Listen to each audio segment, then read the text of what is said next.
Hello. Bit last minute. And by last minute, I mean I should have planned to stream today, but I didn't. Because I'm making choices. Hi. Welcome on in. Today is Thursday, May 8th. Last week we took a break from our regularly scheduled programming of Sonic to play a thing for May 5th. So, with that being said, today we're actually going to try to finish Sonic Origins, or at least my look at Sonic Origins Plus for this ongoing series I'm doing. I might throw in a surprise too, depending on if I have time at the end of it, because I don't think this will take very long. We only have like 4 zones left, and one of them is really short.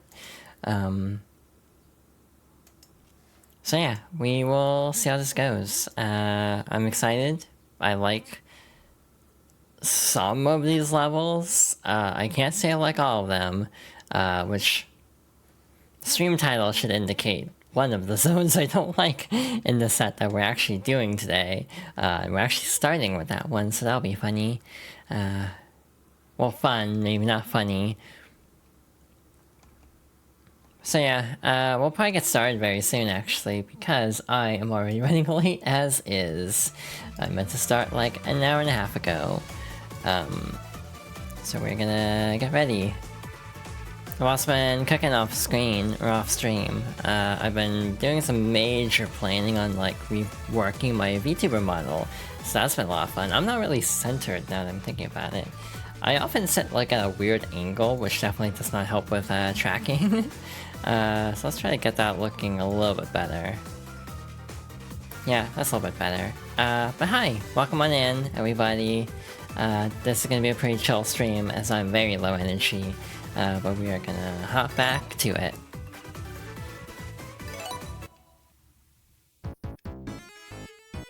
Okay, so, for our second session of Sonic 3 and Knuckles, we're kicking things off with Sandopolis, which often is considered one of the worst zones in the entire game.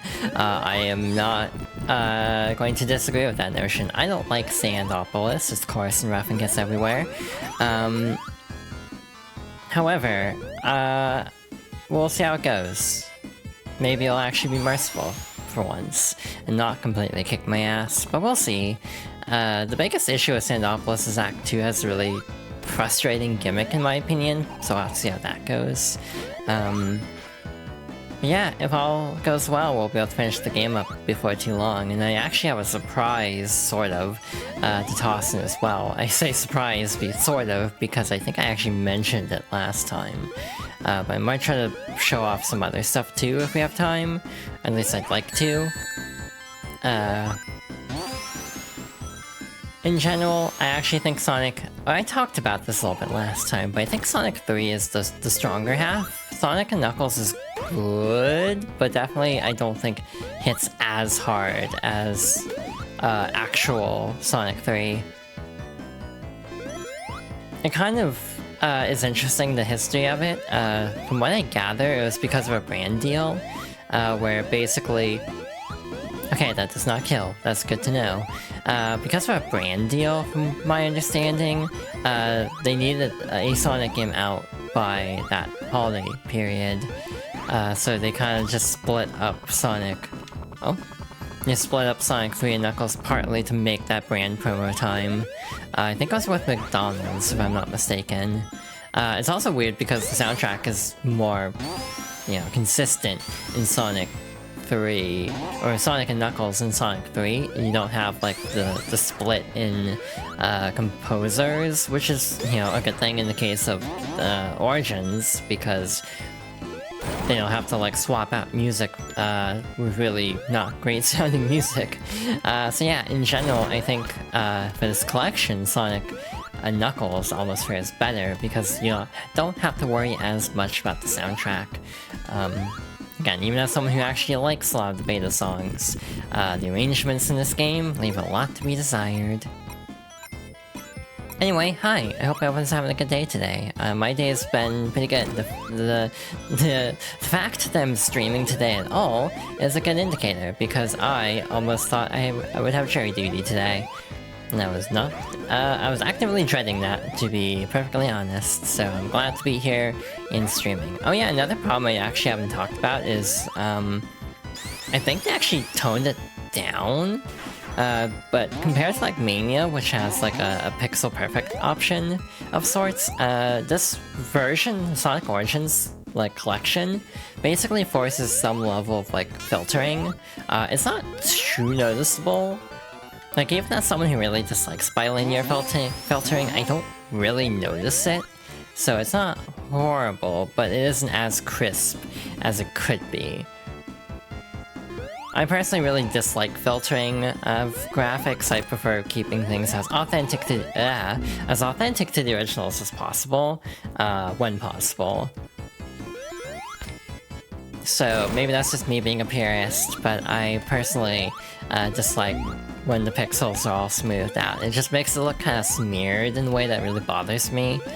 So I'd rather have it looking really pixelated. Obviously you also have like scanline options and stuff. But I'm actually not a fan of scanlines, to be honest. Oh, that's a pit. Okay, noted. Neat. Yeah, not a fan of scanlines. I just feel like they aren't very, like, aesthetically pleasing in games, partly just because the filters...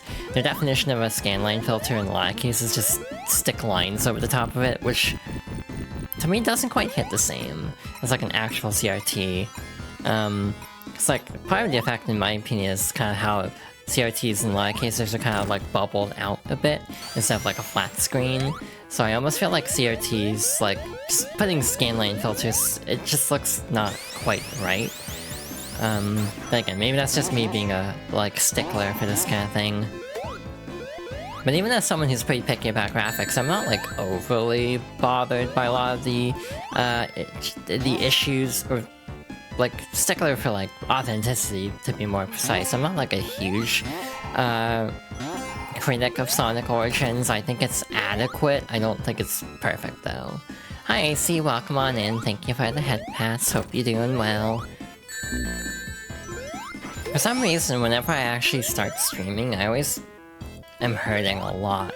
Because for some reason, in, like, my actual normal conversation, I don't really talk the same way as I do on stream. I think I'm trying to voice train a little bit more on stream than in my actual life, so I kind of scrub my throat sometimes from trying to sound a little bit cuter. So yeah. I don't even know if it's working quite well. Hi Caitlin, welcome on in. Sometimes I worry about my voice. I know it's dysphoria, but it is a case of questioning if I should do more work. Some people got to play THPS 3 early. I hear it's decent. Obviously, the big problem is the swap from, like...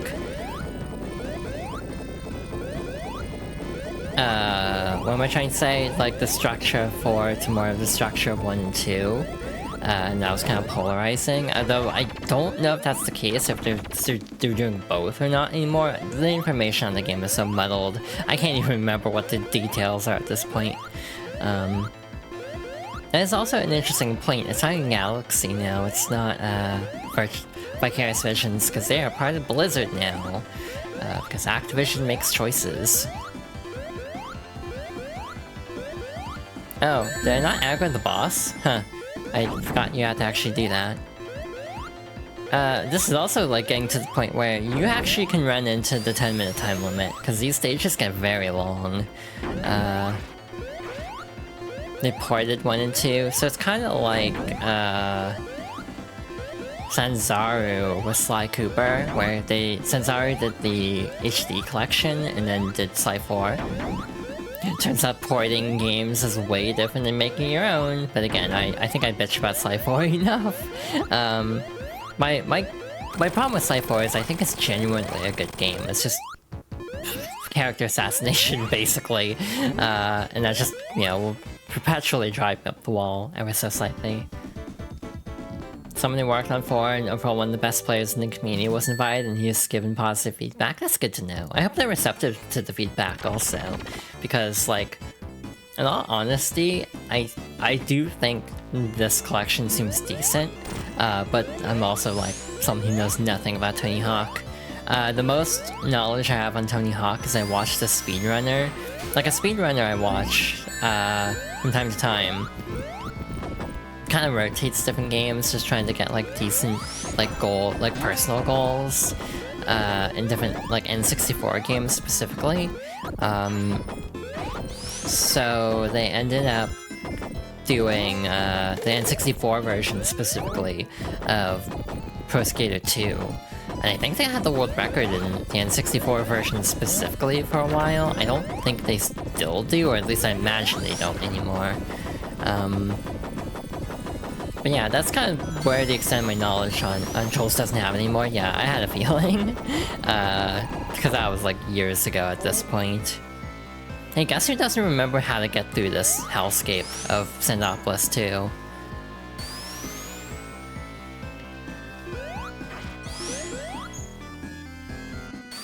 Oh wait, that just takes me where I just was. Is it this slide? Aha, okay. Now we're cooking, I think. Hopefully. My main issue with, like, Tony Hawk in general is I'm not really, like, familiar with, like, skateboard culture, I guess, for lack of a better term. Oh, they already had the mechanics, that's interesting. Oh shoot, damn. Actually, I don't- wait, we just did hit a checkpoint, we're fine. So yeah, my overall concern is just, like... you know... I hope the people who have been clamoring for this for like, what, 4... God, is it 4 years? That sounds right to me. Like, 4 years since 1 and 2. Like, all the people who have been clamoring for this for years, I hope they get what they want and deserve, because that's how I feel about a lot of games where it's like, I don't know enough about, like, Tony Hawk to really be, like, a judge of if this is a good remaster or not, but, for the community, I hope it is. From 2 minutes to 1 hour, oh. Oh wow, I was actually older than I thought. I thought it was 2021, but I might be thinking of the Switch port.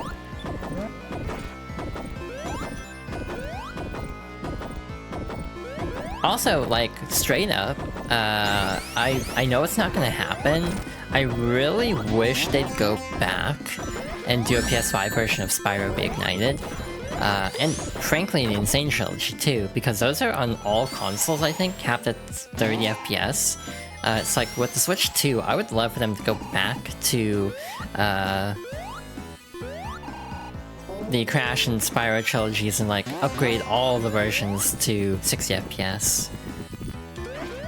Alright, I forgot it was, like, a timed exclusive on, like, PlayStation and PC. Wait, so, or, like, no, wait, PS4. Never mind.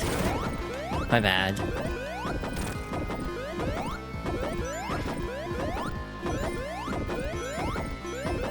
The other thing I'm really curious about is, oh yeah, one thing that actually makes me upset is Sega being Sega, because Sega is really stupid about upgrades. So for example, this was a problem with Persona as well, for a long time, where for some reason Sega doesn't like offering upgrade paths for games. So for example, if you have Sonic X Shadow, or Sonato Generations as some call it, myself included, on Switch, you can't upgrade it to the Switch 2 version through like a paid upgrade. This was a problem with Persona too.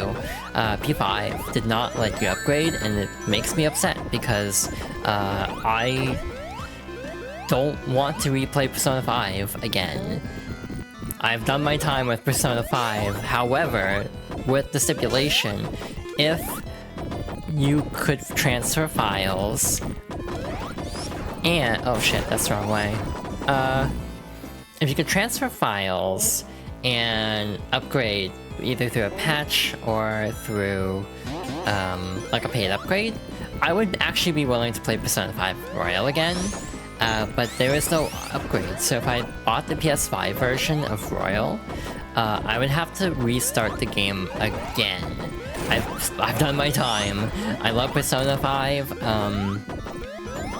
I don't want to have to rebuy it again. It's like I have the collector's edition of Royal actually.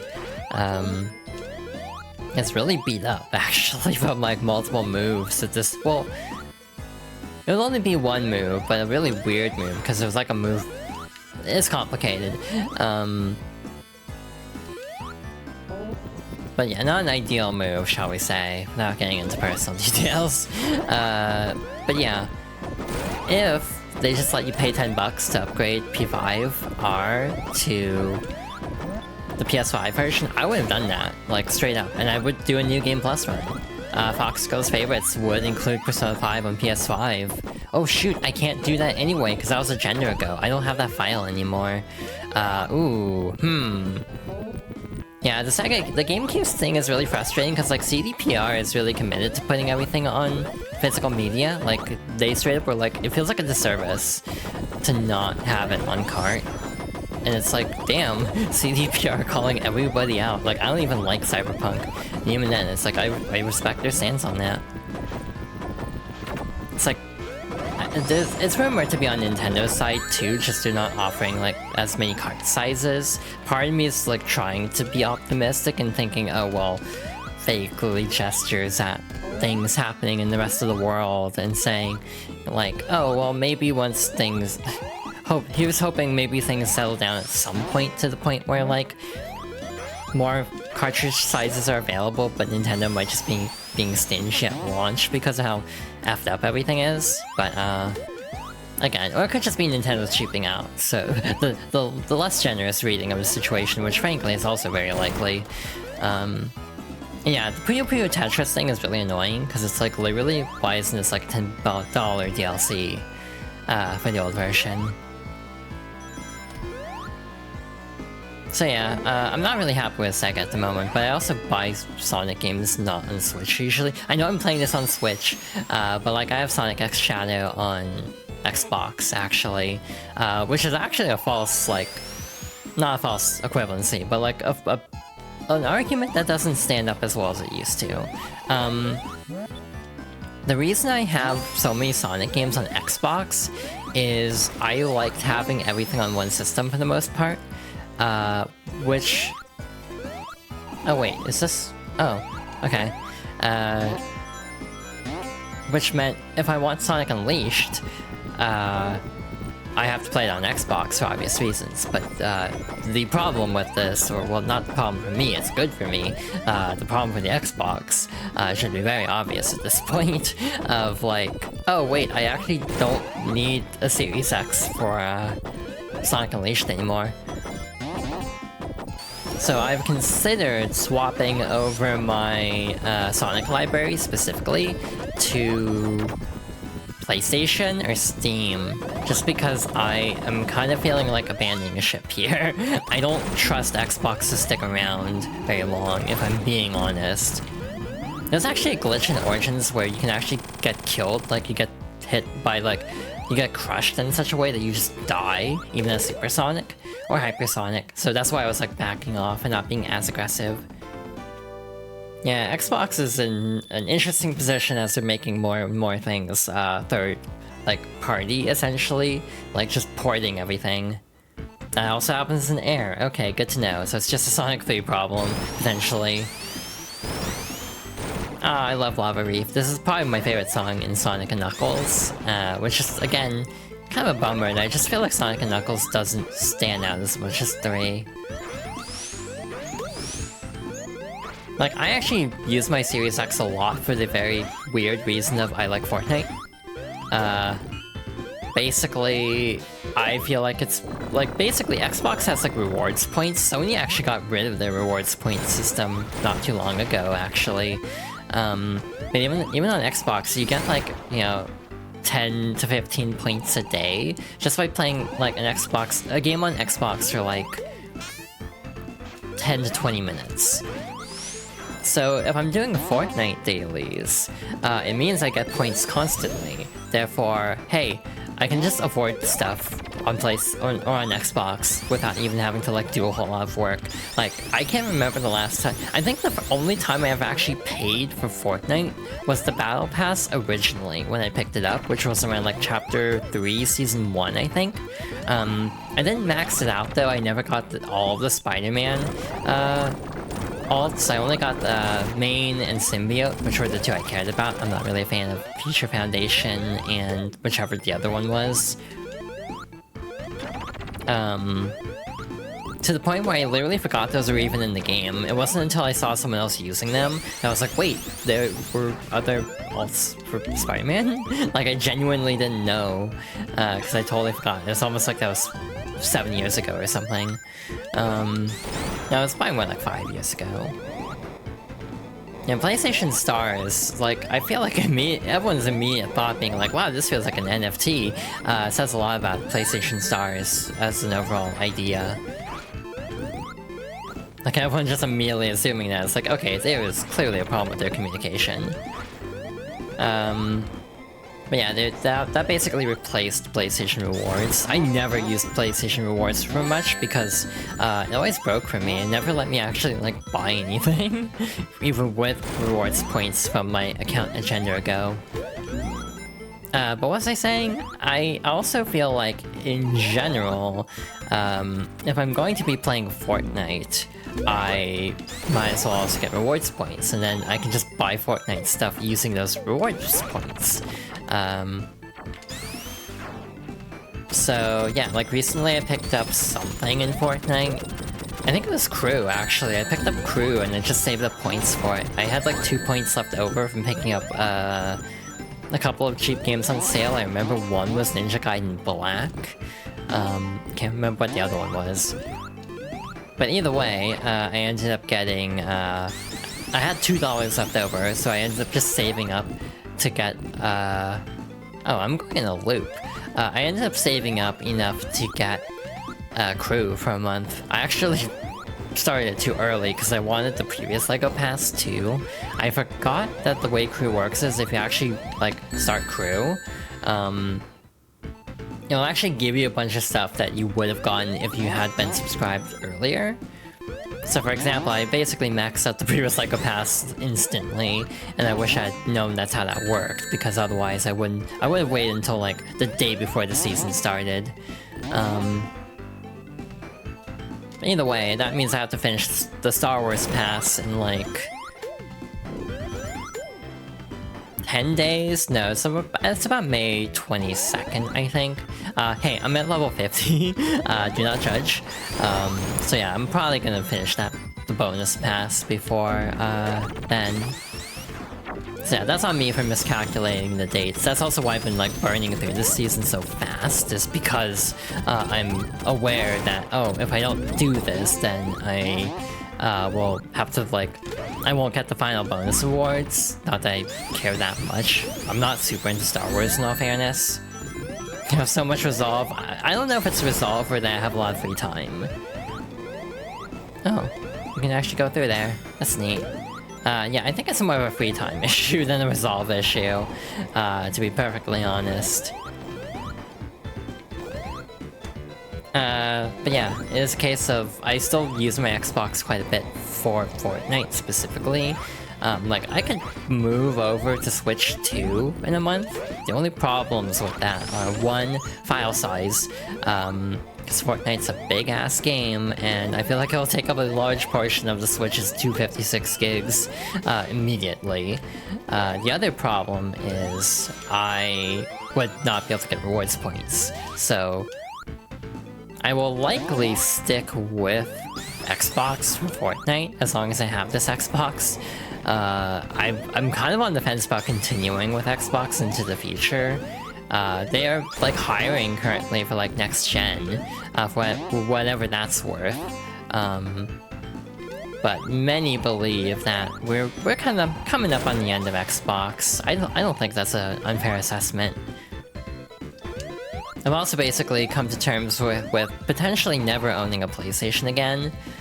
My weird take is I actually like my Series X more than my PlayStation 5. Just because I don't like the DualSense, if I'm being honest. I think the DualSense is really uncomfortable. The ergonomics just feel really off on PlayStation controllers for me. I don't know if it's like a hand size and shape issue, but I've just never found PlayStation controllers very comfy. Like, the DualShock 4 always made my, like, hand go numb from, like, the way I was holding it. It was really weird. But because- oh, okay. Oh, that rises and falls. Oops, I didn't need to take that. What was I saying?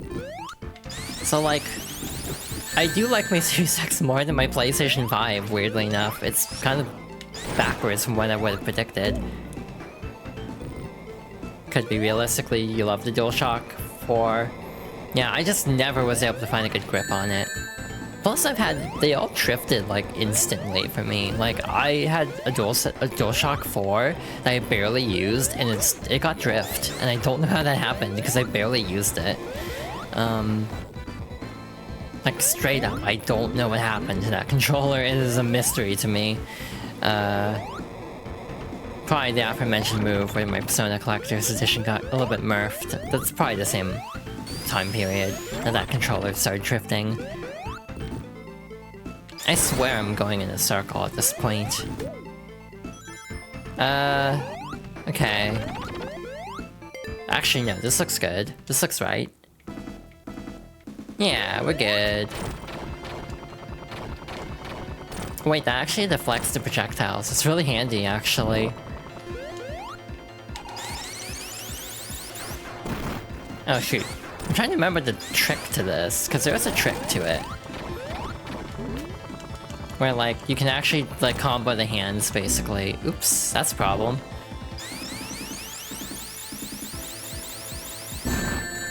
Not like that. Okay, maybe I'm thinking of the other Death Egg robot fight. Okay, that's done.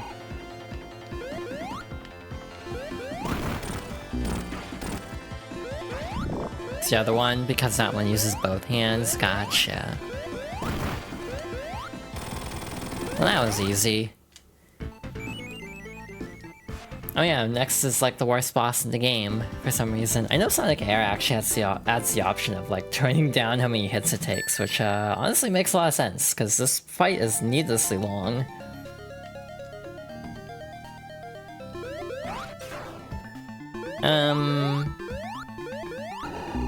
Okay, I didn't have any rings. Cool. Yeah, this takes like 14 hits, and I think like air, I saw an option briefly that lets you turn that down, which makes a lot of sense. Again, I tried to get air working, but I was having so many frame rate dips for some reason that it just wasn't working out. And I'm like very confused why like Sonic 3 Air would give me so many performance issues. Maybe because I was running a widescreen, but even then it feels, or like not full screen.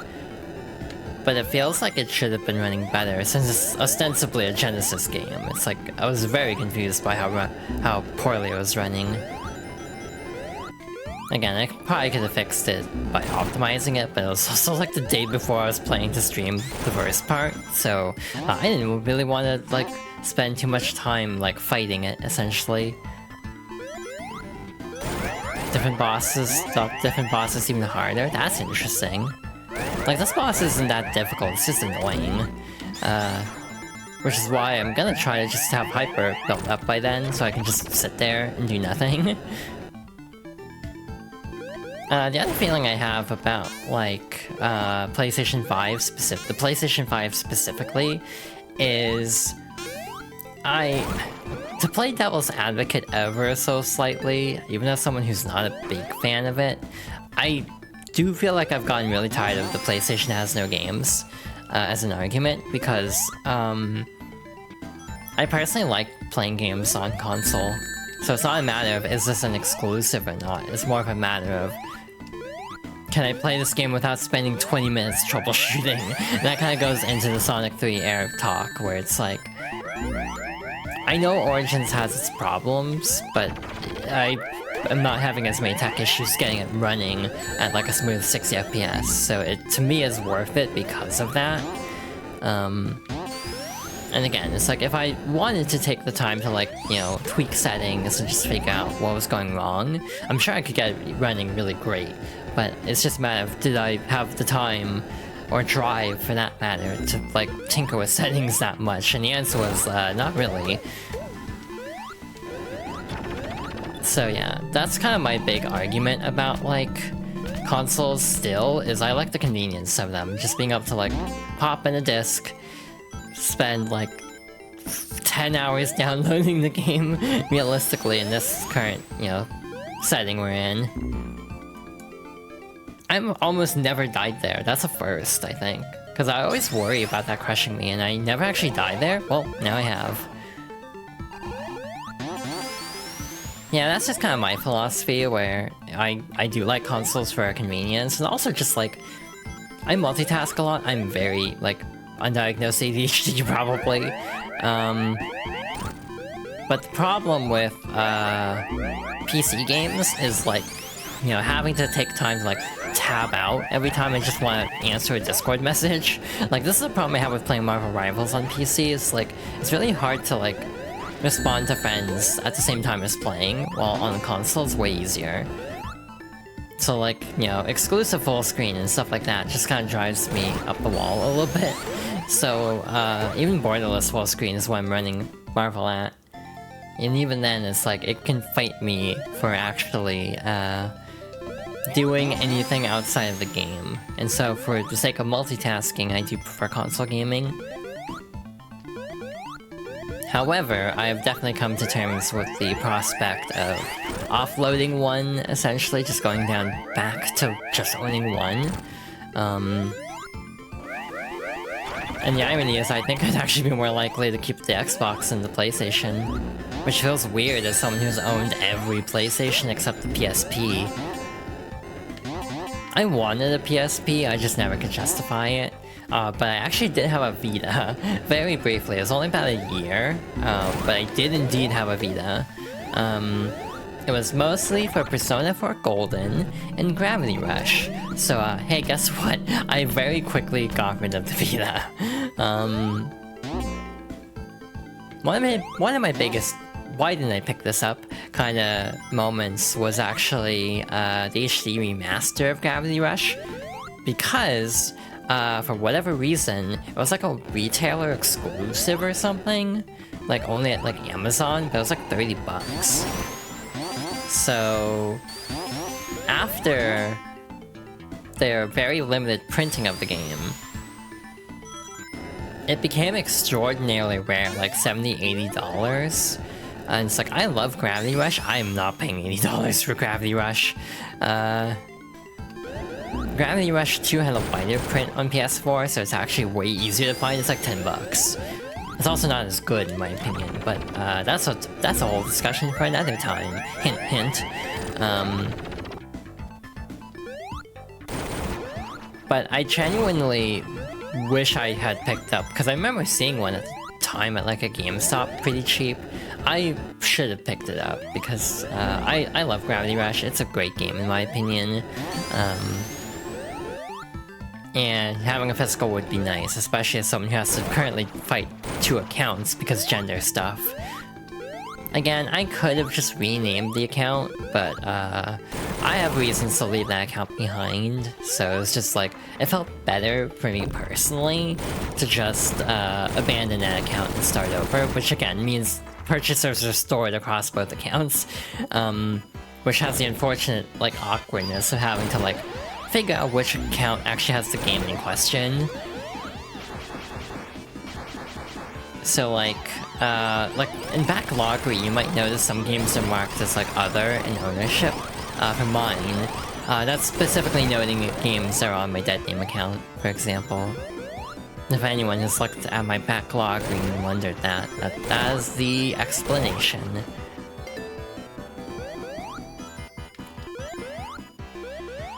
I don't remember the scrolling as fast as it currently is. That was a little trippy, actually. Okay, we're good. I also don't know how the death plane works here, so I'm just gonna take my time and carefully write down. Yeah, this is like a really dumb boss if you have the fire shield because the lava can't hurt you. Wait. Where is the boss? Hello? Oh, there he is. So yeah, with the lava shield, or the fire shield, we can just kind of chill in the lava, and just gradually let all of his projectiles hit him in the face. So alternatively, you can just Hypersonic and just sit here. So hi. I don't know how to make small talk on stream. I'm gonna take a drink of water, or tea actually, while we wait for this to play out, because I don't really have anything insightful to say.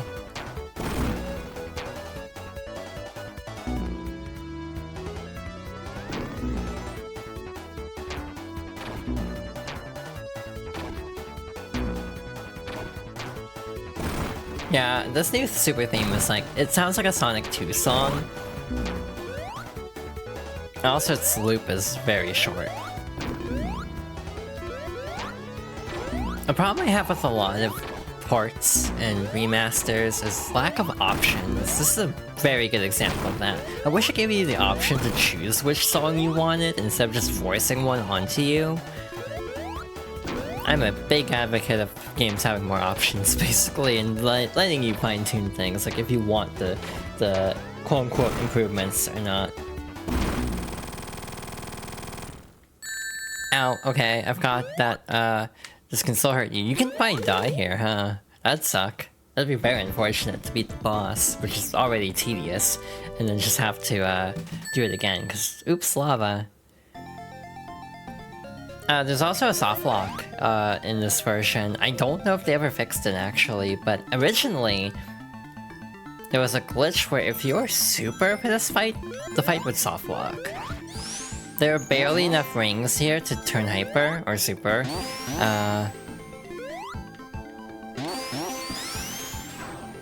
It's easier as Tails, in all fairness. Cause like, there are rings all over, but they're a little bit harder to find as Sonic. But yeah, as Tails specifically, you can easily run into a glitch where, you end up soft locking. So yeah, I don't know if they ever fixed that. I hope they did, because that really sucks, soft locking this fight. Not that it's a hard fight, or even that time consuming, it's just annoying more than anything. It's like, how did they not catch that? But I guess it kind of makes sense almost that they didn't catch it. Just from the angle of like, who actually takes the time to get 50 rings in Hidden Palace Zone in order to actually turn super for this fight? Me, that's who. So let's try this out. For science, we're gonna try this out. See if they fix that or not. Okay. That actually might not be a good thing. Okay, we're fine. We can actually just give up here. I'm pretty sure. There should be enough rings in the actual field. I hope now, since I botched that royally. Yeah, there are rings here. We're fine. Yeah, for science. This also trivializes the fight, basically. I'm also not doing the dash move because it basically forces a blinding light on the screen, so I'd rather not blind everybody. Like epilepsy warning.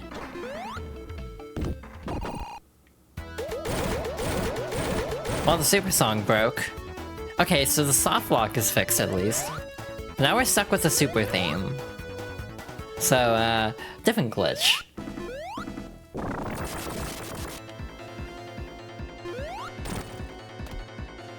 Alrighty, good to know they actually did take the time to fix that.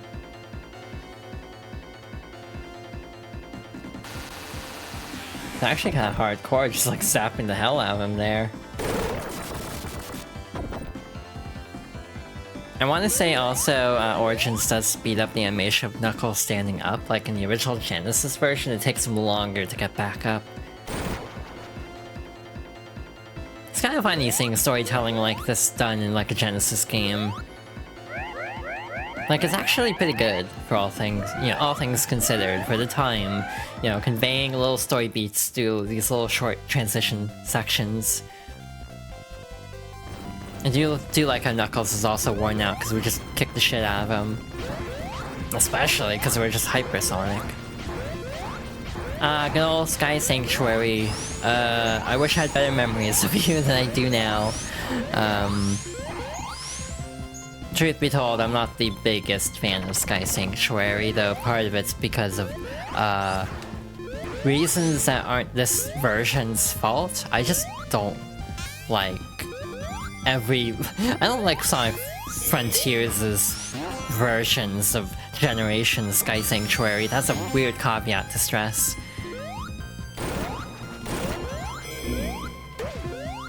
Like Sky Sanctuary is fine in Generations, but trying to play that with like Frontiers physics just is hell. It's miserable. Like actually one of the worst stages is the one that's like the end of Sky Sanctuary, where you have to run up the spires at the end that are collapsing. And in Frontiers, you barely have enough speed in cyberspace to actually clear that, in my opinion. Like, I consistently die in that like final run section. The only other case of that in the franchise I find is also Forces. In classic Sonic's final level, the name of which I cannot remember, it's actually really annoying because there's a auto runner section at the end where you have to like run across a collapsing bridge. And it's like, well, half the time I die, and it's like, this is a scripted sequence, why am I dying here? And so, yeah, not a big fan of classic Frontiers. Trying to play any stage with cyberspace physics is not the greatest. I also have the take. I don't know what temp this take is. However, I am of the belief that basically the spin dash in Frontiers is putting a band-aid on a bigger problem. Like, does the spin dash help the movement issues of cyberspace? Yeah, it does. For the Final Horizons levels at least. But it also feels like, yeah, a fix to a problem that's not fixing the core problem, which is just the physics are bad. But just giving you a move so broken it overcomes the bad physics. That's my take at least for Final Horizon. I don't know if I explained that well at all.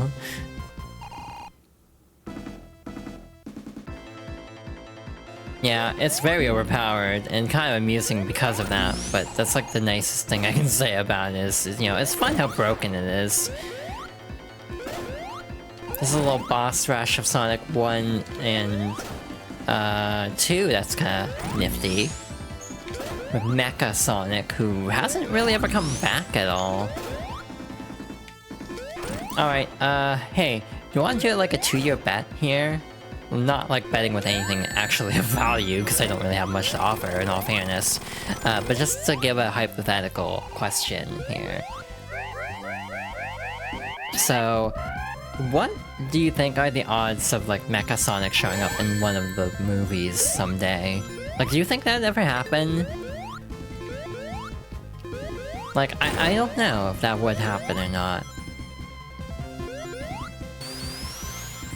I still haven't seen Sonic 3. If I'm being honest, I don't know why I haven't, to be honest. Because I definitely could. Probably just me being forgetful, for one thing. Oh shoot, that's a problem.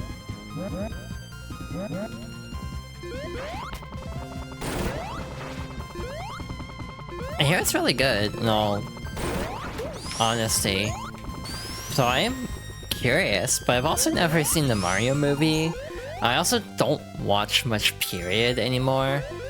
I miss the days, sort of. Well, I say sort of because, like, on one hand I do miss it, on the other hand I don't actually care that much. But I kind of do miss the days where I could just binge an anime no problem. Like, my stamina for that is way lower than it used to be. And I kind of miss those days of just being able to, like, you know, go through an entire, like, one core, like, anime series, which, for the record, that's like 12 episodes in, like, an afternoon. Like, I could do that back in the day, and I cannot do that anymore. Admittedly, this probably wasn't very healthy, to do that. It's like, for my health, that was probably not the best call. But yeah, I remember going through, like, you know, a slice of life anime in, like, a day, essentially. I kind of miss being able to, like, easily work through a franchise, or work through an anime like that. I mean, that I'm watching an anime at all right now is kind of saying a lot, but also saying literally nothing, because literally everyone can guess what anime I'm watching at the moment.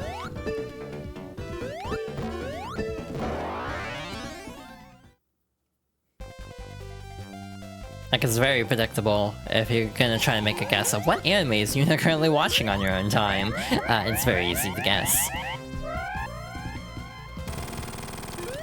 Just gonna say F that. This is a fun fight, I just don't want to be arsed to deal with it right now. I did my time fighting Metal Sonic, or whatever the hell the one in Sonic 2 is called. Everyone keeps disagreeing on what that robot is. It's like Silver Sonic, but that's confusing now. So yeah, I don't know what people call it anymore, or what the canon name would actually be for that.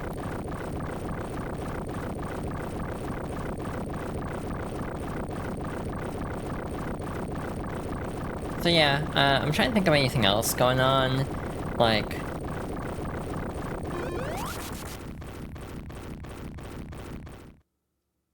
In terms of anime, there are a couple more this season I'm actually a little bit curious in, but I'm mostly just focusing on one at the moment.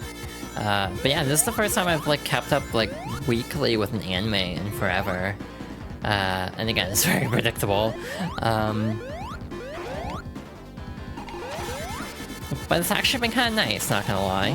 Oh shoot, that was a lot to take in all at once. That thing is fun, but it's also really stressful. Like, this is a very good final zone, not just for the game, but also the trilogy, I'd say. This is a really good send-off, in my opinion. Like, a very nice, challenging, trippy level that's just got a lot of cool gimmicks to it. The music's pretty decent. So yeah, overall, pretty fun. A Sonic level tier list would be interesting, because I actually don't know what I'd pick for some of them. So, like, would we do all 3 games at once, or would we go by game? Because, like, I actually don't know what my overall favorite zone is in in this trilogy. And again, for Fox Girls favorites, I don't think I'm doing CD or Gems collection, just for the sake of, like, time and scheduling. It's like, I like Sonic CD more than most, in all honesty, but it's still not like a game I have a ton of childhood love for, which is kind of the whole point of this series at this point. And again, it'll go to other games that mean a lot to me, but again, these are just the childhood games.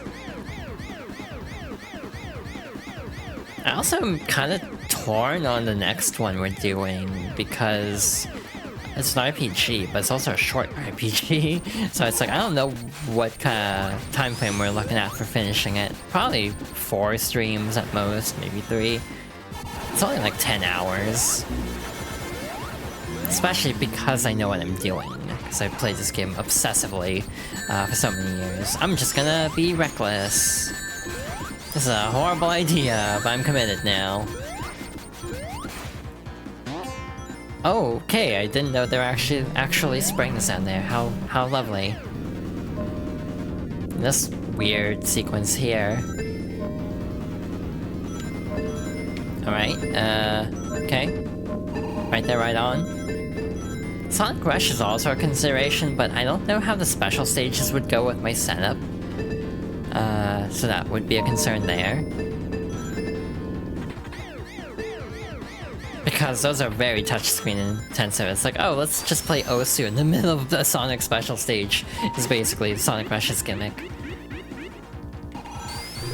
And it's fun on DS, I just don't think it'd be fun on other formats, quote unquote. Even with like a mouse, I don't really like touch controls on like DS games. Like, a mouse still doesn't feel great, because like it's not as like snappy as just tapping on the screen directly. This feels excessive. Like, I don't know why that needs to take like a minute. Is this the end? It is, okay. Apologies if you wanted to see me actually fight these bosses, but I just kinda like using hypersonic for these.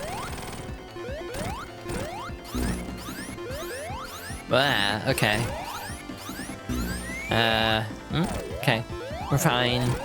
I mean, we can't die here anyway, but still, it's like that was very disorienting.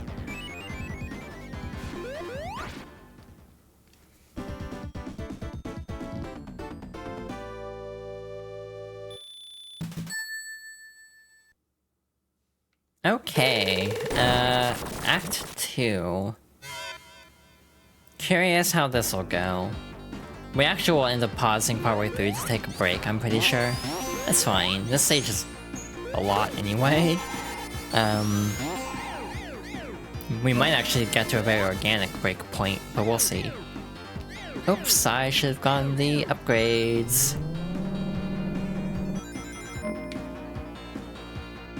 The other interesting question is, what's the best final zones in a Sonic game? Like, best ending zone? Death Egg is kind of unopposed, just because, like, Scrap Brain is kind of garbage.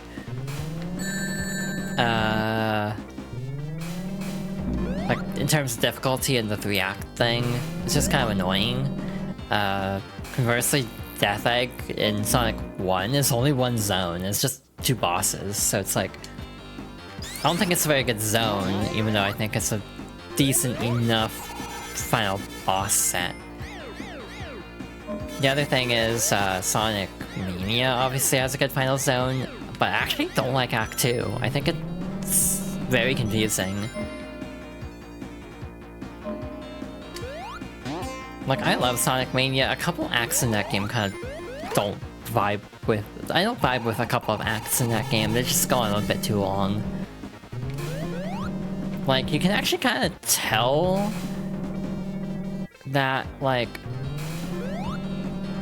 You can kind of tell that the Mania team really liked Sonic CD, if that makes sense, because it kind of... Like, a lot of the original zones kind of have Sonic CD, like, design philosophies to them, and that's, like, a really interesting thing to me with Sonic Mania, is seeing, like, these people who have just, you know, previously, at that point, remastered Sonic games, seeing them actually, like, craft levels of their own, and seeing how they apply the classic design philosophy is really interesting. Okay. We're fine. We're alive. Barely. And yeah, like, you can kind of gather from certain zones, like, where their inspiration is for some things. Like, Titanic Monarch feels very much kind of like in the vein of CD in a way. At least in my opinion. Partly because of how, like, open it is at times.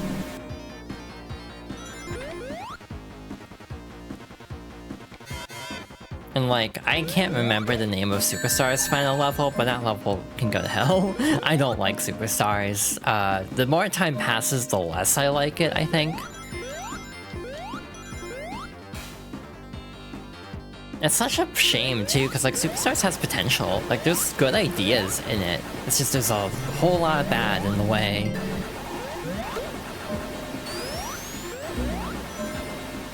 Like, I still need to go back and do that final boss, to be honest. Literally, if it wasn't for the bosses, I would feel a lot better about Egg Fortress. Every boss just is, like... The zone's great except for the boss. And then you get to, like, the bonus stuff. It's like, this is insufferable. This is, like, some of the worst... Like, as someone who spent 6 hours on, the Master Coco trial, the boss Egg Fortress is, I think, the worst thing I've ever seen in a Sonic game. Like, straight up. I don't think Act 1 has a boss. Not that I remember, at least. A couple of Act 1s don't have bosses, like, The first level only has the fish chase. Yeah, Act 2's boss is like the worst thing I've seen in a Sonic game, like, period. And then it gets worse, because then they introduce the harder version. And that one is absurd. Like, let's just do an entire boss built around one-hit kills. Like, literally, who thought this was fun? And also, let's not have a single checkpoint in this fight. So you have to do this 10-minute fight in like one hit, essentially. It's like, why would they do that? Like, I just kind of didn't even bother. I got to it, I tried it like 4 times, I think, and then just was like, I'm not even gonna try. Life's too short, basically, was kind of my feeling of like, I can't be bothered. This is a very awkward time for this, but hey, ads are about to start, so I'm gonna get up and stretch for a moment. The brief temptation to try to buy an emote in Fortnite before the ad break ends. I don't know if that will work out, but there's a brief temptation to do that. I may have a problem. What was I going to say? Yeah, okay, ads are done. So we're gonna hop back, real quick. Sorry, Kingdom of Uriah. Probably one of my favorite, like, themes in Xenoblade 2. Again, that's the big game where I'm like, I don't know how to approach this game for this series. What am I getting myself into? Because again, that is one of my favorites. It does qualify, but oh boy, that is gonna be a bit of an endeavor. Okie dokie, we are back in this hell, trying to finish up this stage. I will say I don't actually think Death Egg 2 is... Wait, never mind, I'm gonna shut up. Because I just remembered this boss, I was gonna be like, I don't think Death Egg 2 is that bad. And then like, I immediately will eat my words on this.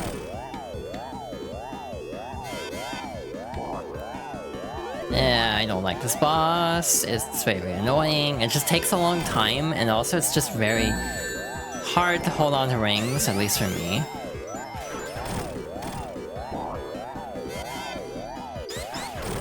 Like, it's just kind of frustrating more than anything, I think. In general, Sonic fights that take a long time almost are worse to me than fights that are hard. I don't know if that's weird or not. But I'd rather, like, a difficult fight that's short.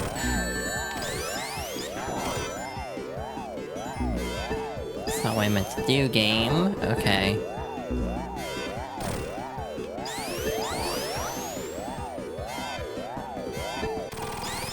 Well, that was mercifully easy, but I really wish I had held on to my rings for that, because now we have to do, this next part without, Hyper Sonic, which I'm not looking forward to, because this is, like, kind of annoying.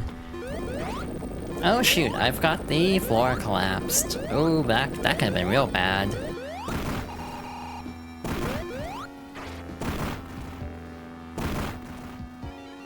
Alright, so this is the Death Egg robot. Okay, nice. Reptiles. There we go, and just one hand left. Oh wait, you don't even have to like dash immediately, you can just keep spin dashing. That's kind of broken. I'm surprised you didn't fix that. So now we have the obnoxious part, because we have collapsing floor. Tails is actually like the worst part of this fight, in my opinion. Because, like, if the boss has iframes because Tails lands a hit, then you will just plummet into the void. Do they not give you rings for this fight? That's really not good. Oh, no wonder this first part's so easy.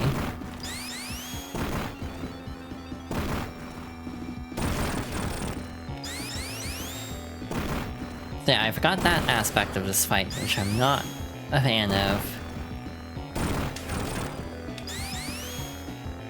have to carry them over? God damn it. If I had known, I would have played a little bit more carefully. Yeah, doing this part without getting hit is gonna suck. So we might actually be here for a little bit. Wait, how are you supposed to dodge that again? I literally don't remember how to dodge that. Like, do you just jump over it? I guess you time it. That feels very precise. Like, I take back a lot of the nice things I said about Sonic 3 and Knuckles, like, boss design. Not that I said many nice things about them in the first place, I don't think.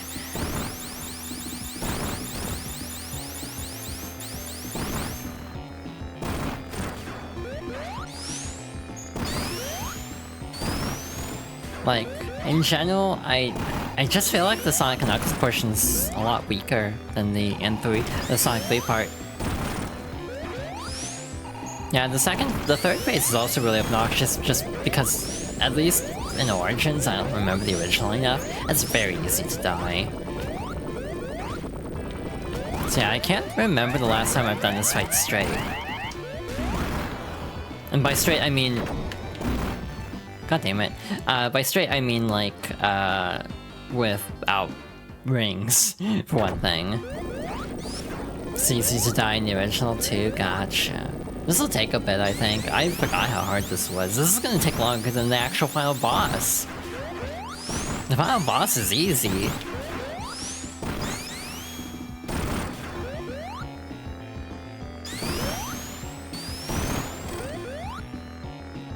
I mean, it's still a lot shorter than a Superstars boss.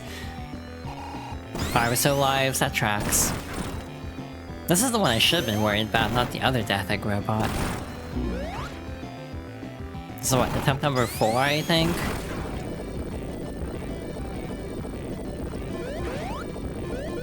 You guys get with about 50? Yeah, that would help. But yeah, I'd have to... there's no way to restart unless I redo all of Death Egg Act,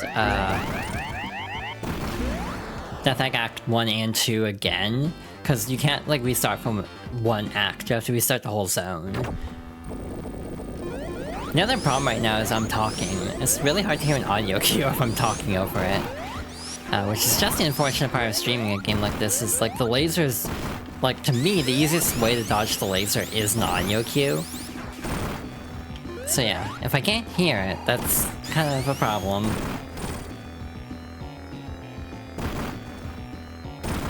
Right now I'm just kind of chilling. I'm checking my phone, because it's like, there's nothing I can do in this part. I'm just gonna hold this. Use Tails, and if he dies, you hit it once. Yeah, that also works.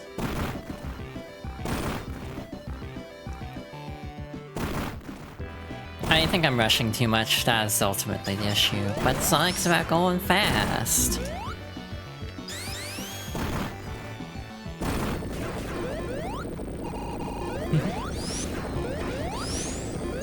Like, I fully admit part of my issue with games like this is I'm just very impatient.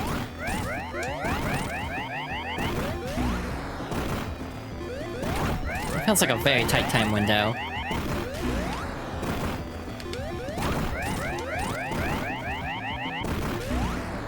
No, that was too slow. Okay.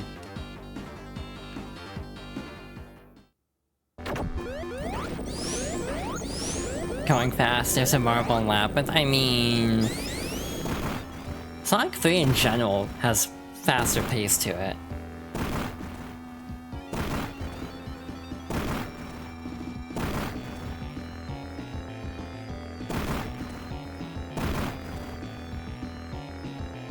Yeah, I'm not even like, I don't even know what to say at this point.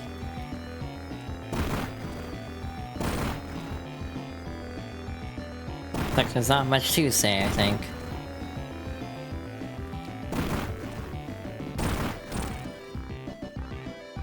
Sonic 3 absolutely has slow moments. Yeah, that's fair. I still like to go quickly if I can. Oh yeah, here's something I can talk about. I never talked about Hydra City last time. What if I just give my thoughts on Hydra City while we do this slow-ass boss fight? I say it both ways because I'm a troll. Like, I like saying Hydra City and I like saying Hydrocity both. because it somehow, like, it's just funny to me going back and forth at this point.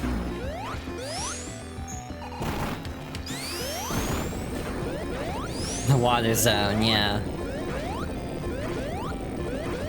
Okay, how many hits does this take? Like 8? Because then we got really close last time. Yeah. Shit. I literally don't know if I can actually do this in a reasonable amount of time, which is unfortunate, because it's like, I think I can beat this game in 2 hours. Completely forgets that you don't get rings. If you got rings here, this fight would not be that bad. Without rings, it's actually, like, really dumb, in my opinion. Like, this is a case of I don't even think this fight's hard, I think it's just annoying. Which is actually worse, in my opinion. Because if it was, like, legitimately challenged... Like, even Sonic 2's final boss, I think, is actually very fair. In terms of, like, having a very easy attack pattern to figure out. Even Silver Sonic's attack pattern deviates more than actually Robotnik's in Final Fight. But, like, just... I don't know, for some reason this one is way harder in my opinion. But again, maybe that's on me, because I also don't play Sonic 3 very much by comparison. Frankly, another reason of why I'm so biased about Sonic 3 specifically is, in Mega Collection, because you had to unlock the locked-on version, you only had Sonic 3 and Sonic and Knuckles separately. It basically meant that only Sonic 3 had saves in Mega Collection by default. You had to unlock, essentially saving, in Sonic and Knuckles. So I don't think I ever beat the Sonic and Knuckles portion of Sonic 3 and Knuckles until much later.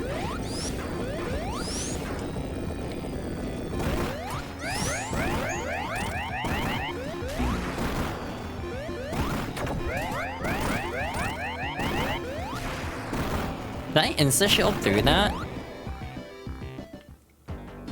That was not on purpose, by the way, but I'm like, I think I dodged it with the insta-shield.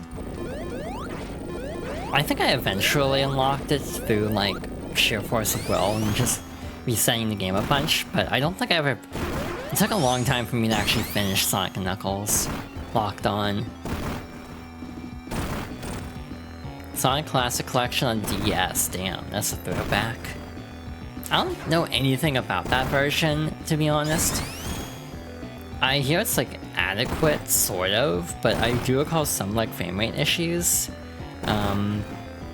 But, like, I never hear anything else about that version, specifics, like, it's just kind of there.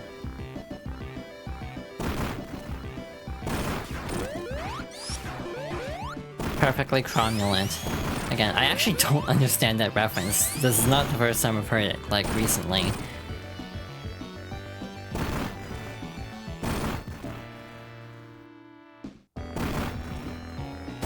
Yeah, at this point, the frustrating part is having to redo the entire stage every time in order to actually come here with rings. So, like, go through, like, a 6-minute chunk of level just to get one more shot at it.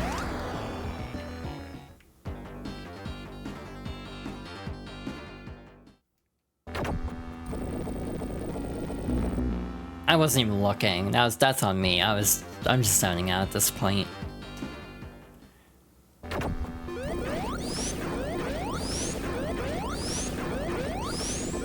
Yeah, that explains it. I've never seen The Simpsons more than, like, in passing. I don't think I have very good memories of that show from what I recall. From the very little bit I saw of it.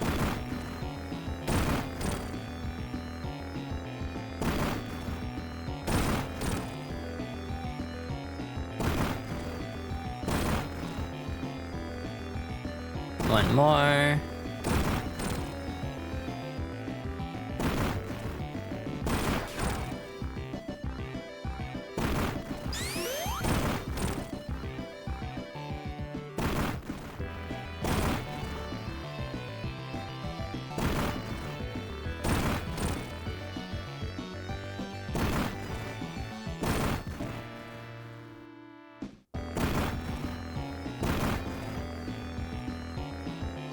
And now the boss is just being a pill. Actually, Knuckles fights this, right? How does he dodge the laser? Because Knuckles' jump is lower than Sonic's. So I'm like, how would that even work?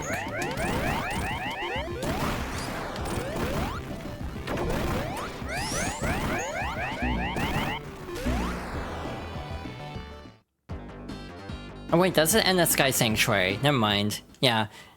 I was thinking of like Tails, who would have no problem dodging this.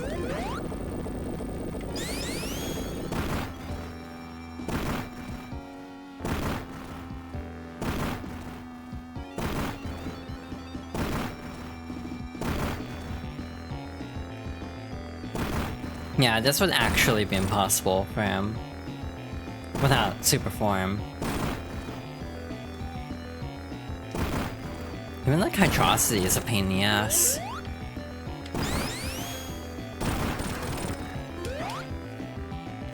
Like the boss of Hydrosity 1, it's like that one just sucks as Knuckles because his jump is so low. Literally, if I can get past this phase, I think I'll feel okay about phase 3. It's literally just phase 2 that's... Okay, that was just me misinputting. I was holding down a little... I was holding slightly down left, and it counted enough to spin dash. Yeah, I think I'm emotionally checking out at this point, which happens a lot in games when I'm like doing the same thing over and over again. Where it's like my issue is not even that I'm like getting tilted or anything, I'm just like losing focus on it. Like I'm just kind of like, my focus is drifting away so badly that I'm not playing very well, because I'm literally like barely looking at the screen sometimes.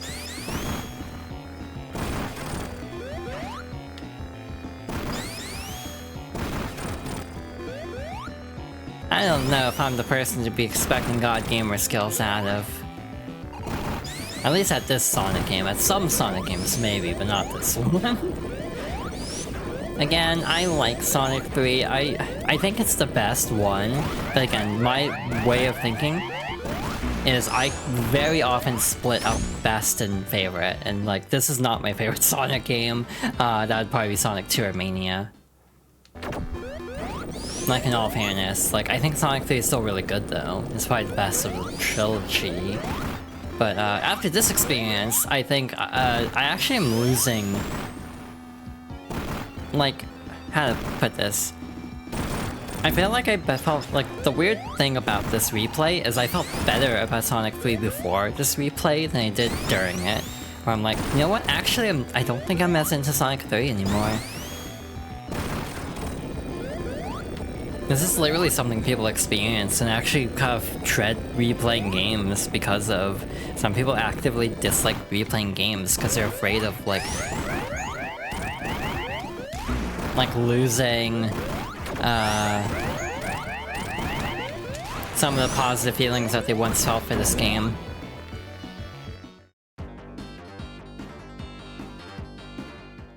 So yeah, some games get better on the replay, some games get worse on the replay, so it's very interesting.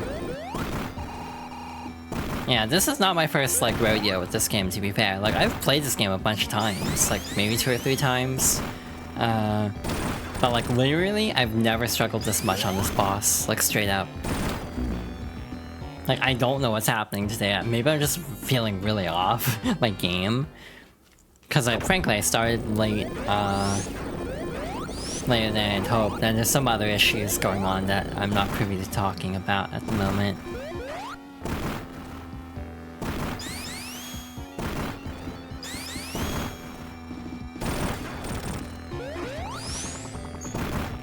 So yeah, I just don't think my heart's in it, which is just kind of... I feel bad for Sonic 3 specifically, because I had a decent time with Sonic 1 and 2. And Sonic 3 even, because, you know, if we're being, you know, particular, this isn't Sonic 3, this is Knuckles. But again, it also goes back to, I just never really liked Sonic and Knuckles as much to begin with.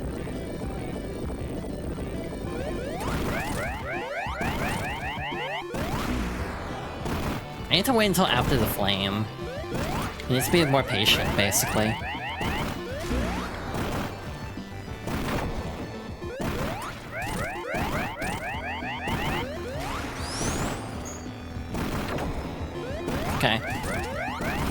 There we go. See, I just need to be patient. But I was just kind of rushing it too much because I was going too much on autopilot, because I'm so used to doing this with Hyper or Super form. This is also like really obnoxious in my opinion, because it's like very easy to just decelerate enough to die. Like, it just always feels like you're gonna die here, because this is like such a tight window. Anyway, finally got through that. That took way longer than I was hoping it would, but it's fine. Anyway, Doomsday, we get this fun zone. This is the first supersonic fight in the series, or mandatory supersonic fight in the game, because others you can obviously... Actually, no, you can't fight, Death Egg Robot with, Super, because there's no rings. So yeah, this is the first actual supersonic fight in the series. Which is actually weird, because they kind of moved away from that. I actually disagree with that, personally. Like, Colors onwards, well, that only is Colors Lost World and Forces. But like, those games don't have supersonic fights, they just have like regular Sonic fights, and they kind of suck, in my opinion. The Wisp mech thing is okay. Lost Worlds is like not very fun in my opinion, but that's just me being pissy at Lost World in general. Probably, I fully admit. And then... what am I trying to say? And then... Forces is just painfully easy. Like, it's just completely, like, the most autopilot final boss. The hardest part is actually the, avatar part. Because you can I actually die very easily in the avatar section. Every other part of that fight is like a piece of cake, in my opinion. I feel like I should put up a motion sickness warning for this part. I actually don't have any kind of warning system in place. I really should get one, though. It's like, there are definitely games where I'll need to put up like a gore warning. Mainly RE2. I don't have many rings, that's not a good sign. Ouchie. Okay, we're fine, this is the easy part. Ow, ow. Just craning into everything here. I want to say the little hypersonic dash also uses rings, so I'm actively avoiding using it if I can. Because I'm not playing the best here.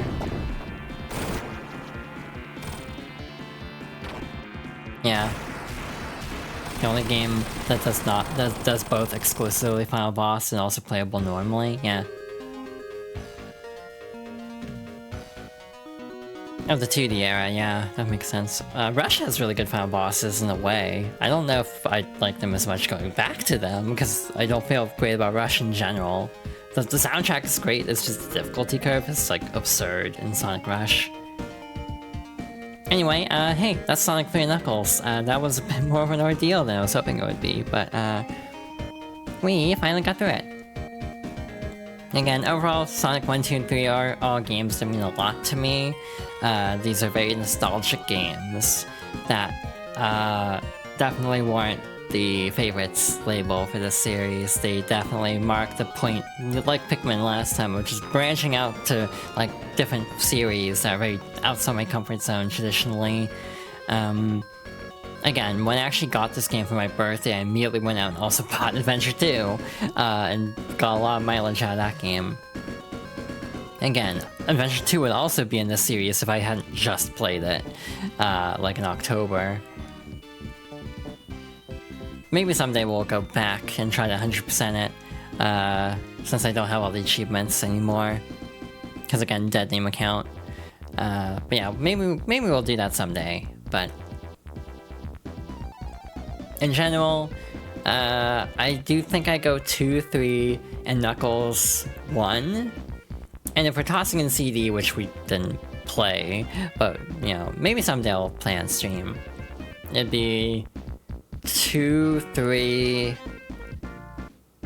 and Knuckles CD 1. Then Mania's probably at the top, because that's an easy, like, shoe-in. Like, of course Mania's at the top. You know, I love Sonic 2, it has some real problems. Mania's just consistently thorough in the way that most Sonic games aren't. So I think that's why I ultimately rank that game super positively.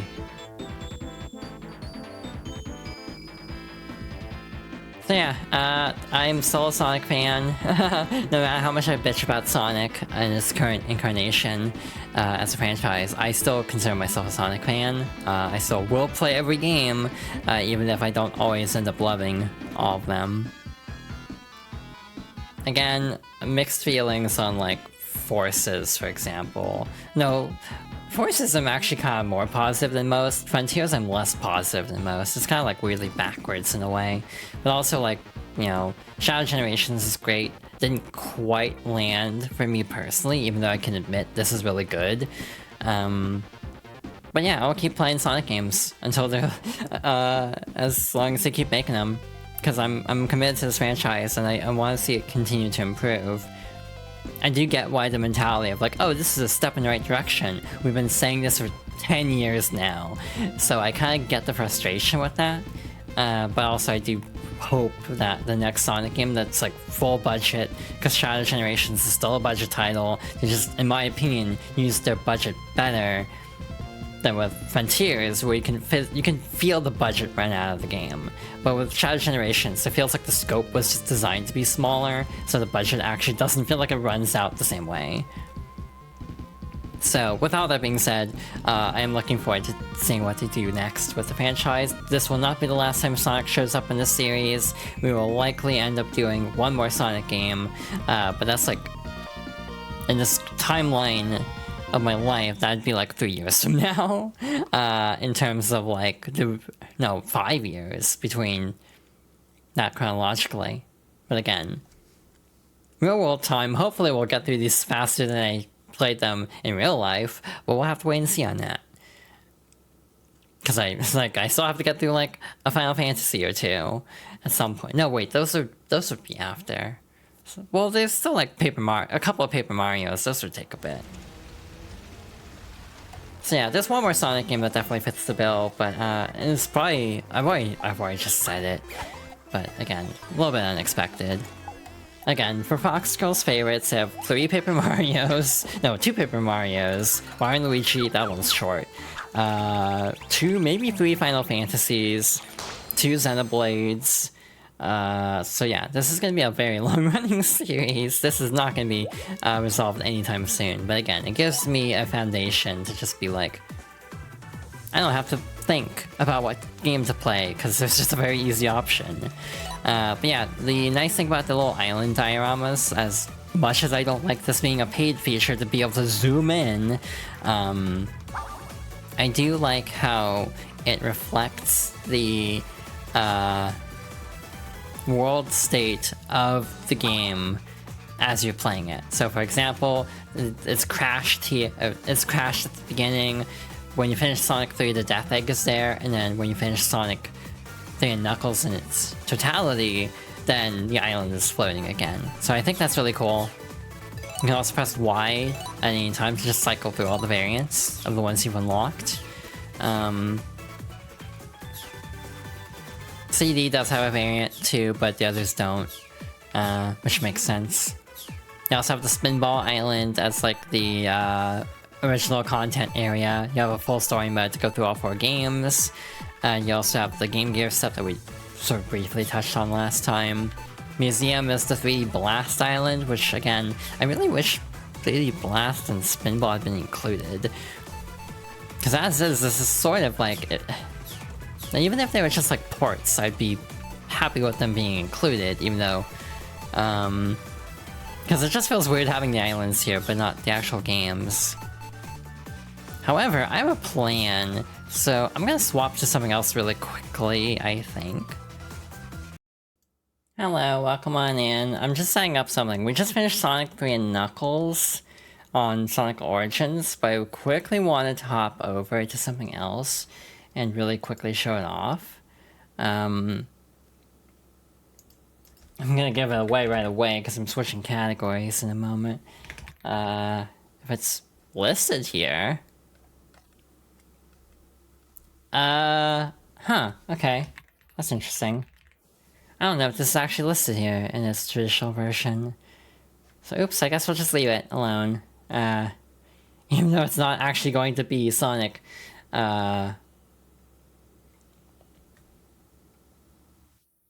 Origins. What is happening?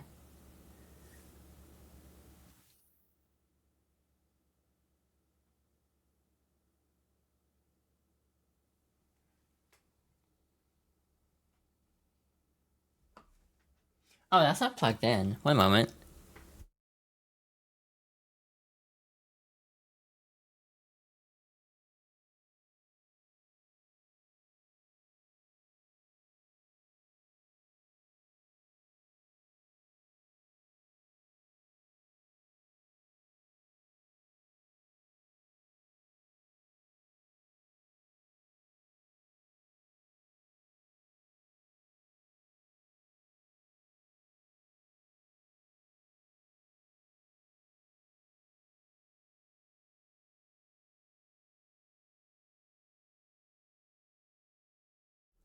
Also, I've probably been muted for a bit. I meant to unmute. Hi.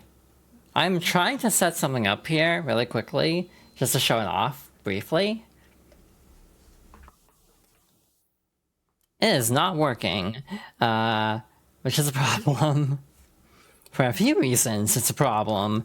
Not just the obvious reason, but there's another big reason why I'm a little worried, because a couple of games require this setup to work on my stream, unless I pivot to a different option. You know, hint, hint, of what I'm currently doing. But I might need to do a workaround. So, good to know that this is very inconsistent for working. I have an idea. Actually, does that have batteries in it? I actually don't know if that even has batteries.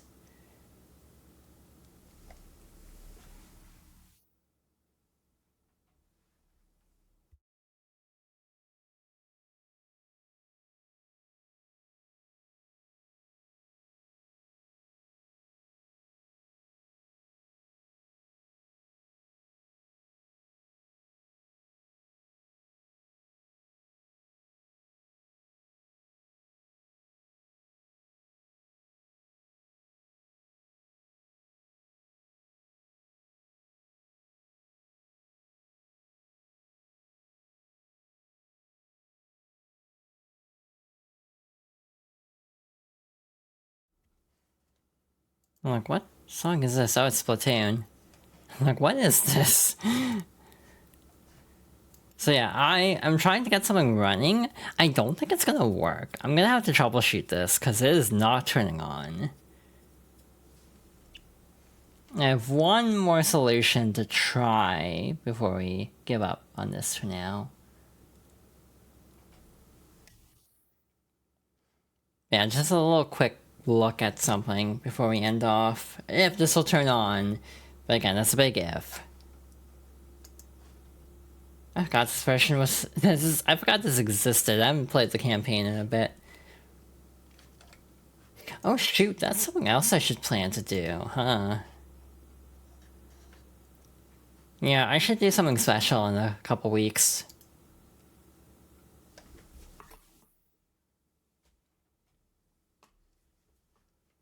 So yeah, 10th anniversary of Splatoon is in like 2 weeks. Maybe 3 weeks at this point. It's like the 28th, I think.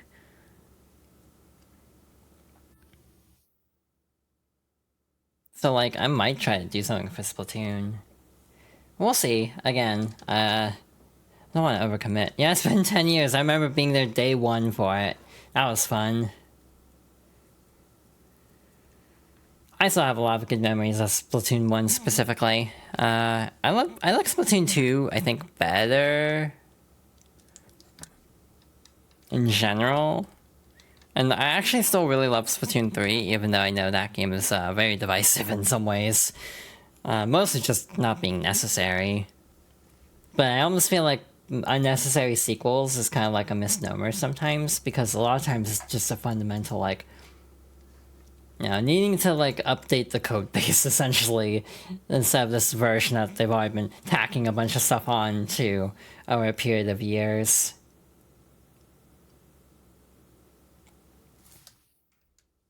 Is this going to work?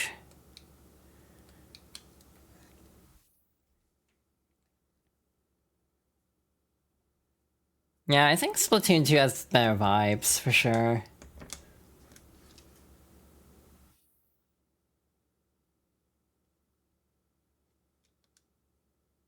Okay, this is working. Maybe I just need to go through a different menu. Sorry,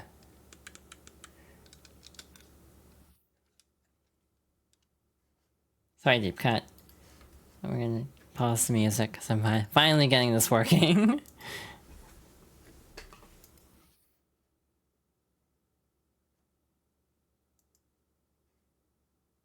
I also don't know how loud this is gonna be.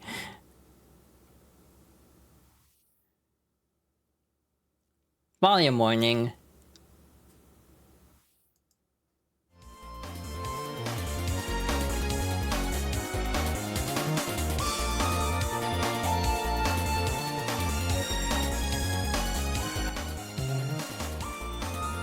So, there we go.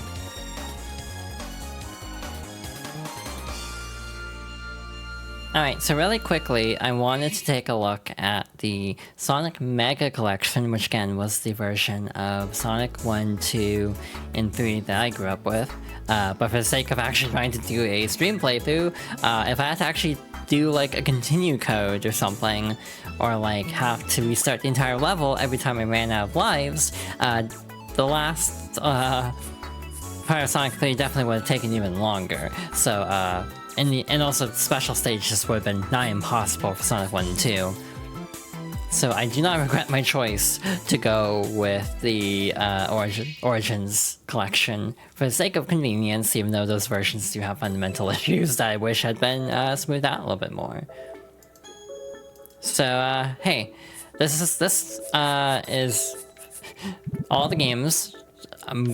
Just for the sake of full disclosure, I did just download a sale off the internet, because I did not want to re-unlock everything. Basically, all these involve, like, play Sonic 1 20 times, play Sonic 2 and 3 like 30 times, and it's just like, this is obnoxious. So, I didn't want to do all that, but just to show it off. You get little descriptions? Yeah, you do. I forgot Rice Star was on here, actually. And there's also Mega Collection Plus that I think has Game Gear games, which isn't as novel as it was back during this release. And also I think has like Comic Zone, or it has a couple of games that bump it up to a T rating. I know that much. I think it's Comic Zone in the Ooze. Along with like Game Gear stuff. So again, it's a fairly neat release. The main benefit, Vector Man also, I forgot about that one. The main benefit of Mega Collection is there is a lot of stuff that's like historical type, you know, archive type stuff, you know. Lots of concept art, how do you, oh, there we go. Like design document type stuff. So yeah, in general, I think Mega Collection is still like peak for a collection, even though I think there are definitely better ways to play some of these games, like recompilations is the big one. In terms of like the galleries and everything, I think Sonic Mega Collection is unrivaled. Gems Collection is really good too, it just has the downside of being Gems Collection, not having like the classic games. The games covered are covered well, it's just there's not as much exciting stuff to say about like Sonic, the Fighters and CD and R by comparison. Though again, a lot of love is poured into Gems Collection as well. I want to say both of these were in-house too, which is kind of novel, because a lot of Sonic games end up being like outsourced for collections nowadays, and I definitely feel like there's a double-edged sword. Some end up being not great. So sometimes outsourcing might actually be preferred. In a lot of examples, like Sonic Colors, which was outsourced, but also handled poorly. But then you also have like Adventure and Adventure DX, or Adventure 2 and Adventure DX, where those were not great ports, basically. So it's like, yeah, I almost wish that they had just tried to do like an emulation solution than like rebuild these games, but also Dreamcast emulation was not in the best spot then. Something wild about this collection is Archie Comics Sonic still existed. So like they straight up have like a bunch of like the comics. I want to say they have like an entire issue of the first one, which is kind of cool. I always thought this was really neat that they just included this. Obviously not gonna read it in full detail, but then they also have a lot of the covers too, which is nice. I'm trying to remember how long the comics actually went. IDW was like, I want to say the 2010s when they took over.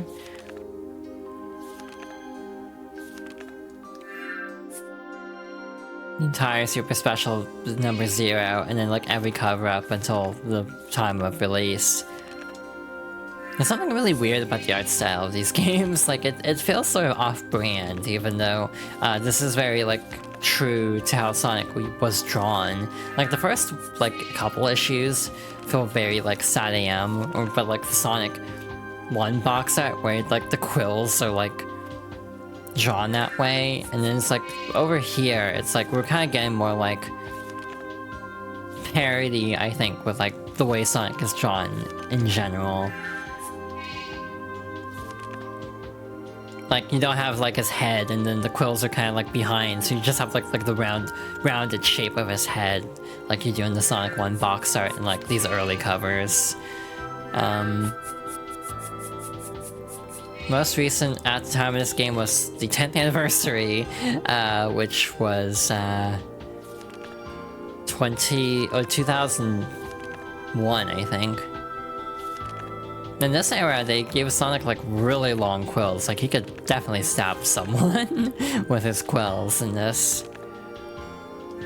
2018, wow, that was a lot longer than I thought, actually.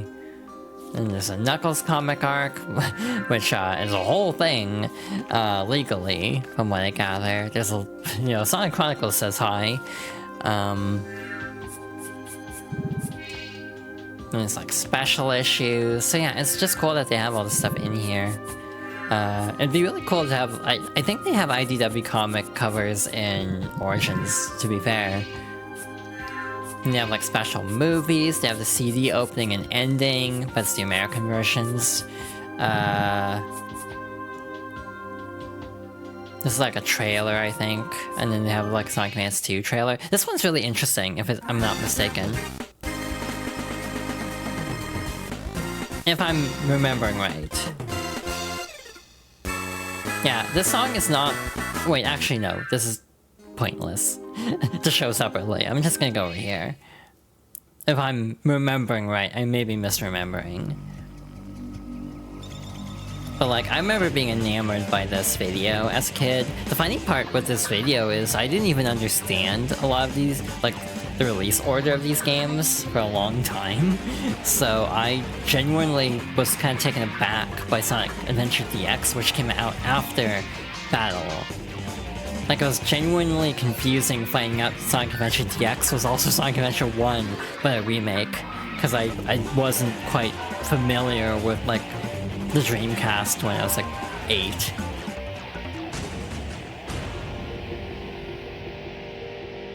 But yeah, this is a cool little video, just kinda recapping the history of the franchise. Wow, that's like very blurry footage. Yeah, the Sonic Advance 2 part has like beta leaf forest. Again, I don't know if that's included in here, like as part of the montage, so that's why it just kind of skipped out of it, because it's like, we might end up seeing it twice as a result.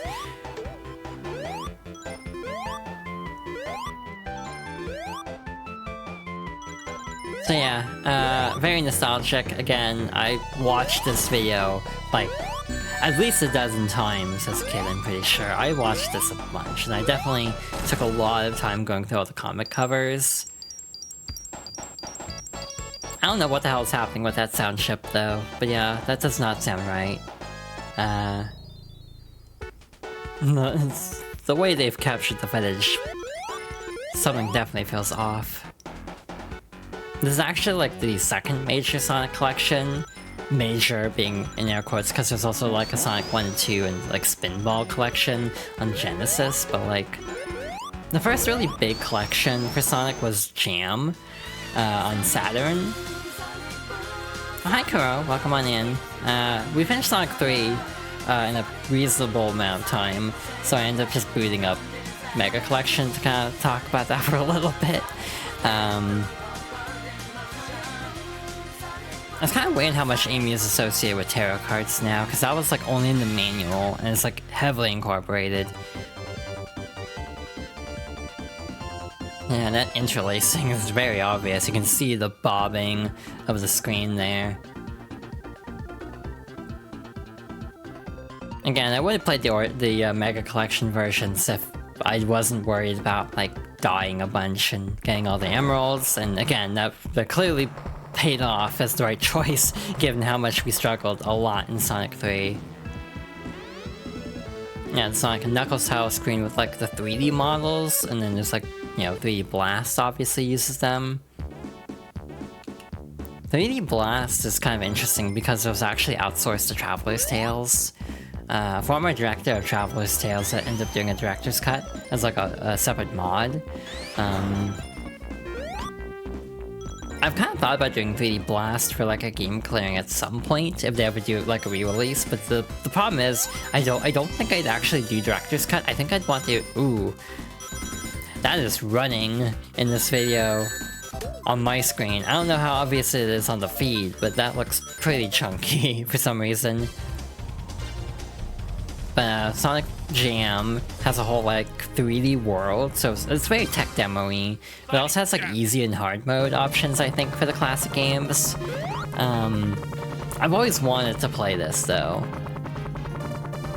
I've always wanted to. Ooh, yeah, this is getting really shaky. I don't know if it's to capture the way I am playing GameCube games at the moment, asterisk. Oh, they aren't emulated. That's really cool. That's probably why some things sound a little bit off, actually. Like, it's decent, but some things... Oh wait, it's the Dreamcast collection where all the sound effects are messed up. Now, this looks fine. I don't know what was happening with the Sonic Jam footage. I don't remember it looking that choppy in, my childhood experiences of watching this video like 20 times or whatever. So again, it's like, don't know why it's all messed up there. Oh wait, this doesn't have the advanced tube, so I guess we will watch that separately in a moment. Yeah, all the releases at that point. The Sonic and Garfield pack, getting a mention is fun. Using SA2 Child Garden footage for SA1? Oh, I didn't even catch that. So yeah, we'll boot up that in a moment. Wow, 3 exclamation points. They were very excited for this anniversary. Every anniversary feels mildly cursed for Sonic. Enjoy your future is going to be great. Continues to be like one of the most mocked phrases, and it's a shame because there's a lot of heart to that, but it is kind of deservedly mocked in some ways. Anyway, yeah, this is a very interesting trailer because it does use Beta Leaf Forest, which honestly I really like as a song. The funny part is I've actually never played Advance 2 in full. I've played a little bit of Advance 1 through Ways, but I don't think I've ever really tried Advance 2. I own Sonic Advance 3 and did play it a fair amount, but I didn't really enjoy it just because of how hard it was to get the emeralds. But again, at some point, I really want to go through all the advanced games and try them out. The only one you've never gotten the true final boss on? Yeah, that's completely fair from what I've heard. I've heard Sonic Advance 2 is a bit more like Rush, where it's more speed-based, while like 1 and 3 are a little bit more exploration-based. Yeah, you have running bosses for everyone. Cream is an absolute, I almost said Deva of Destruction, but it's like, I don't know if I want to, like... It's like, how do I know that? I've never even played Danganronpa, but I've only seen playthroughs. Yeah, you have the Sonic CD opening and ending, which again, we didn't play CD in this little mini marathon. But it's nice to have this. I actually would assume this is copyright safe, but I actually don't know for sure. Like, I probably should have checked that before showing this. Yeah, this is also very nostalgic, and again, I'm pretty sure this also was a case of, like, I didn't understand that Sonic CD... Like, I don't remember how cognizant I was that Sonic CD on Gems Collection was the same CD as this until actually playing it. Like... With Adventure, I definitely, like, saw Adventure DX and bought it on impulse because I loved Sonic. And then booted it up, and then the Sonic Adventure opening plays. I'm like, wait a minute, this is Sonic Adventure! So, like, it didn't even register in my mind. I thought it was like a Sonic Adventure 3, basically. Because I didn't have internet access, and I had to go basically on what I saw in store shelves. So yeah, I had a very bad misconception of what, Sonic Adventure DX even was. It's actually really funny in hindsight thinking about that. Again, I didn't really have internet until like 2007, so I didn't, and even then it was dial-up, so... No, it was 2006, because I remember watching Sonic 06 trailers 1 frame at a time on dial-up. This is not a joke, by the way. It's like, if you ever think, how much of a Sonic fan is she? The answer is yes. I was so normal about Sonic that I would sit through a trailer on dial-up because I was that excited for Sonic 06. I was so normal as a kid. Legit though, I think the Sonic CD opening is one of the best things they've ever done out of the entire franchise. For capturing a vibe. Like, this opening is such a vibe, if that makes sense. Because this is Toei, I think. So like, it just kind of captures an essence of Sonic that I think is really, like, cool. Which is different than a lot of portrayals where Sonic in this era, like, especially now, classic Sonic is portrayed as cute. Like, almost exclusively portrayed as cute. But like, this is classic Sonic being portrayed as just, like, kind of kick-ass. And we don't really get this anymore. And I kind of miss that, actually. I kind of wish classic Sonic wasn't portrayed as just the cute one, and actually got to be a little bit more badass sometimes.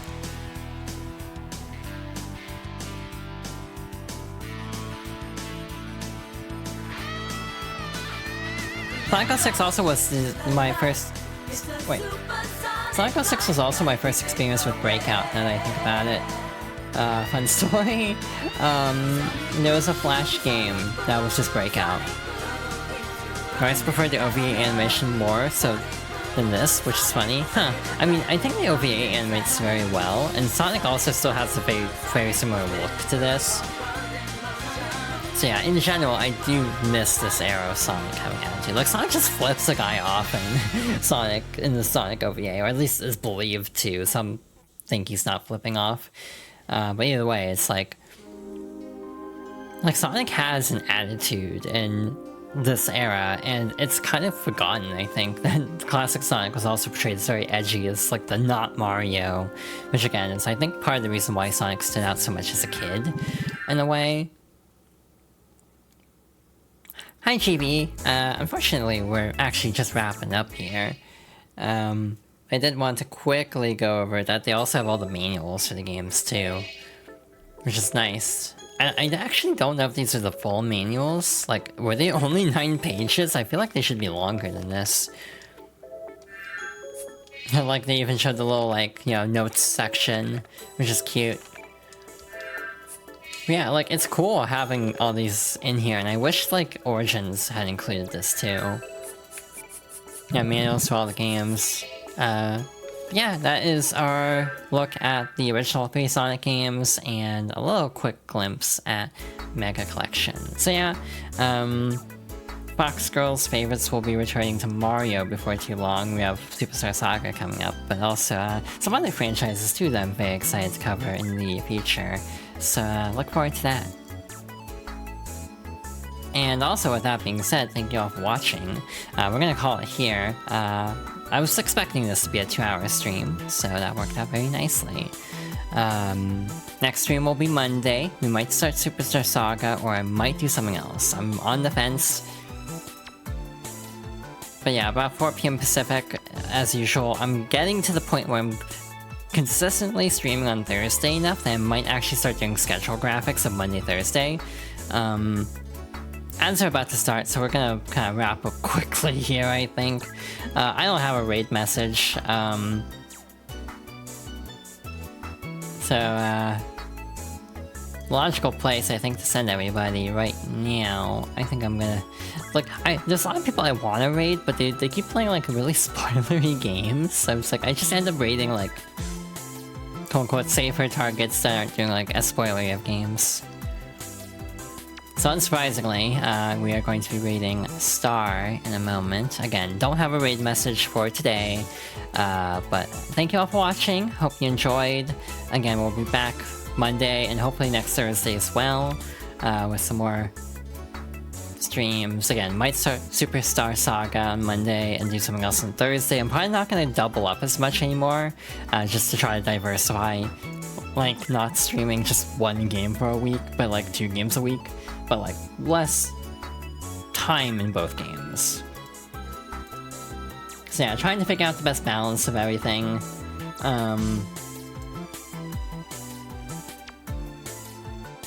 So yeah, thank you all for watching, and I hope everyone has a good rest of their day and a good weekend. And hey, I was gonna say, oh wait, also, like, I have a Blue Sky and socials that you can find on the stream. There's also commands, but I always forget what those are. I'm very good at this, clearly. Yeah. Thank you again, and good night, everybody.